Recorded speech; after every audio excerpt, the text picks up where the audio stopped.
आज कुछ बातें साधु संतों के ऊपर कर लें, क्योंकि अभी न्यूज नेशन के ऊपर देखा गया कि आईआईटी वाले बाबा को किस तरीके से कुछ पाखंडी बाबाओं ने, कुछ सरकार के दलालों ने किस तरीके से उसे पाकिस्तानी आतंकवादी, पता नहीं क्या क्या, कौन पाखंडी क्या क्या लफ्ज का इस्तेमाल करने लगे। आश्चर्य लगता है भाई, एक गेरुआ वस्त्र पहन के इन गधे के बच्चों को यह अधिकार किसने दे दिया कि तू पाकिस्तानी है, तू आतंकवादी है, तू सनातनी विरोधी है। यार मैं तो कहता हूं एक दिन ये पाखंडी सब आ जाए, मेरे साथ डिबेट कर ले। जहां तक बात न्यूज नेशन चैनल की है, तो आधे घंटे के प्रोग्राम की बात मेरे से की थी मधुबनी में जब इनकी टीम आई थी, लेकिन इस न्यूज नेशन वाले की हवा खराब हो गई सिर्फ 16 मिनट में। बात समझ रहे हैं? सिर्फ 16 मिनट के अंदर मेरे प्रोग्राम को इन्होंने समाप्त कर दिया, क्योंकि इनके आका जो इनके पिताजी श्री नरेंद्र मोदी जी है ना, इन चैनलों के बाप के खिलाफ कैसे सुन सकते हैं? क्योंकि बाप के खिलाफ बोलेंगे तो इनकी नौकरी चली जाएगी, इनका चैनल का क्या हाल होगा, विज्ञापन बंद हो जाएगा। तो बाप के खिलाफ इनकी सुनने में क्षमता नहीं है। उसी तरीके से बाबा को अपमानित किया।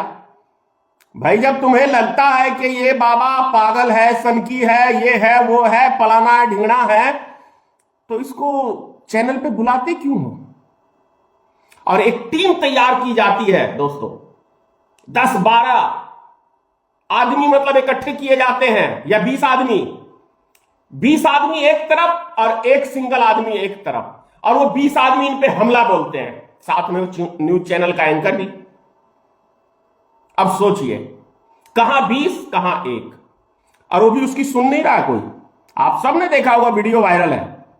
आश्चर्य लगता है भाई साहब, कौन सा बाबा दूध का धुला हुआ है? राम रहीम दूध का धुला हुआ है, आसाराम बापू दूध का धुला हुआ है, जो लड़कियों का बलात्कार करता है, उसी के केस में जेल में बंद है ना राम रहीम।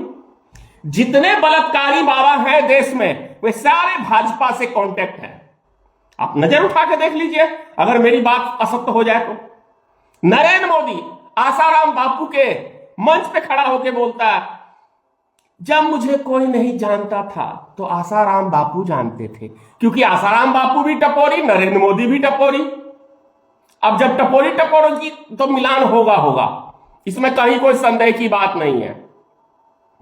और जितने भी अभी प्रवचन देने वाले बाबा हैं देश में, वे कौन से संत, किस कैटेगरी के संत हैं भाई? 10 लाख में 20 लाख एक प्रवचन देने का।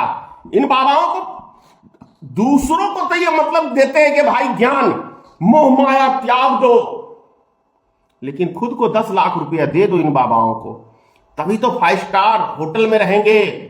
बाबा 5 स्टार होटल में रहते हैं क्या भाई? अगर पुराने जमाने की अगर देखा जाए ऋषि महात्माओं का इतिहास, तो वो तो जंगल में कुटिया बना के, आश्रम बना के रहते थे।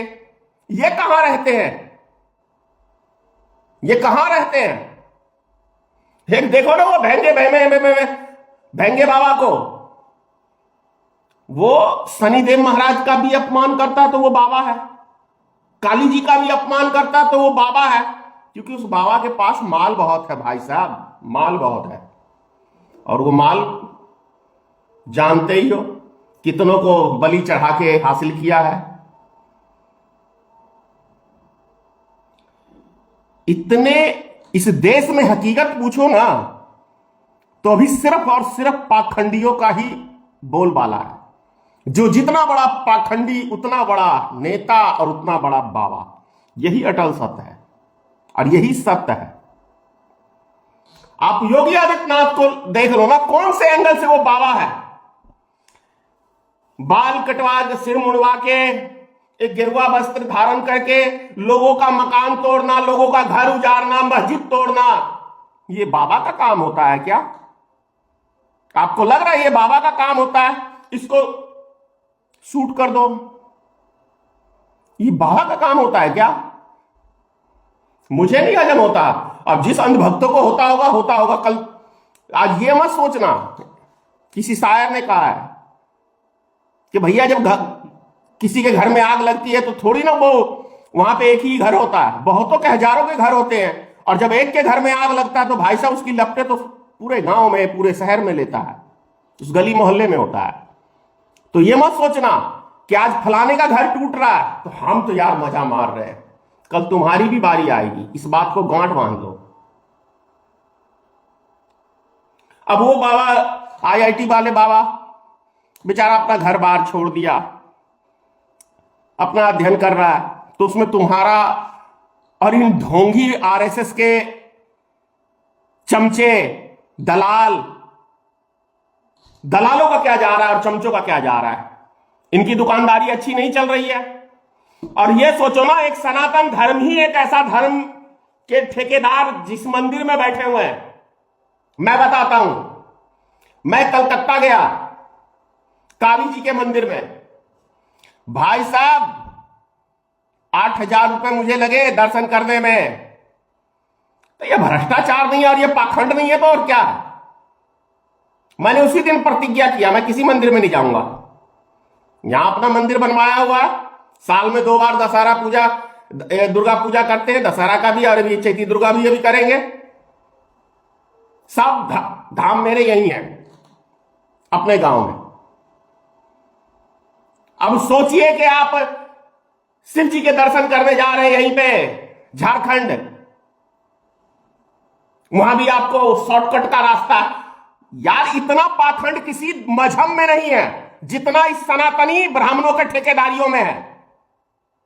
क्योंकि ये सबसे बड़े चोर और चोट्टा, चोर चोट्टाओं का ये लिखा हुआ ग्रंथ महा घटिया है, महा सिस्टम खराब है। इन ब्राह्मणों को पूजो। अभी मेरे लड़के ने बुलाया था एक पंडित को महामृत्युंजय करने का। अब सोचो, मेरे लड़के को बोलता है कि आप महादेव की पूजा करने से पहले मेरे चरण पूजो। मेरे तो भाई साहब गुस्सा का कोई लिमिट नहीं था। अगर वो मंदिर में नहीं होता तो खींच के उस पंडित के देता मैं तनपट्टे पे लाल करके कि साले जब तू इतना बड़ा पहुंच तू रखता है और इतना बड़ा है तो तू दक्षिणा के लिए क्यों मारा मारा फिरता है रे? बहुत बड़ा ज्ञानी है और बहुत बड़ा तांत्रिक और क्या क्या है ये ब्राह्मण सब, तो ये चंद रुपयों के लिए तलवे चाटने के लिए क्यों जाते हैं भाई? मतलब ब्राह्मण जाति से बड़ा पाखंडी जाति इस संसार में कोई दूसरा नहीं हो सकता भाई साहब। क्योंकि इन ब्राह्मणों का पाखंड यदि आप देख लेंगे ना तो घृणा आने लगेगी। अगर इनके ऊपर आप लोग मंथन करें कि ब्राह्मणों ने किस तरीके से कितने सदियों से आप सबको मूर्ख बनाने का काम किया है, तो मैं कह रहा हूं भारत का एक एक व्यक्ति इनको दरवाजे के आगे खड़ा नहीं होने देगा और अपना जूठा भी इनको खिलाना पसंद नहीं करेगा। ब्राह्मणों से बच के रहो। मैं कह रहा हूं ब्राह्मणों से बच के रहो, क्योंकि यह संसार के सबसे घृणा करने वाली जात है। और जितनी भी भेदभाव पैदा किया है भारत में, ब्राह्मणों की देन है, दूसरे किसी का नहीं देना है। स्वर्गलोक से इनको लाइसेंस मिला है कि सब जाति पे ये राज करने का। तुम वेद नहीं पढ़ सकते, तुम ये नहीं पढ़ सकते, तुम वो नहीं पढ़ सकते, ये सारा अधिकार हमारा है। तो साले टट्टी जो क्या कहते हैं, शौचालय की भी ठेकेदारी ब्राह्मणों को अब मिलने लगा।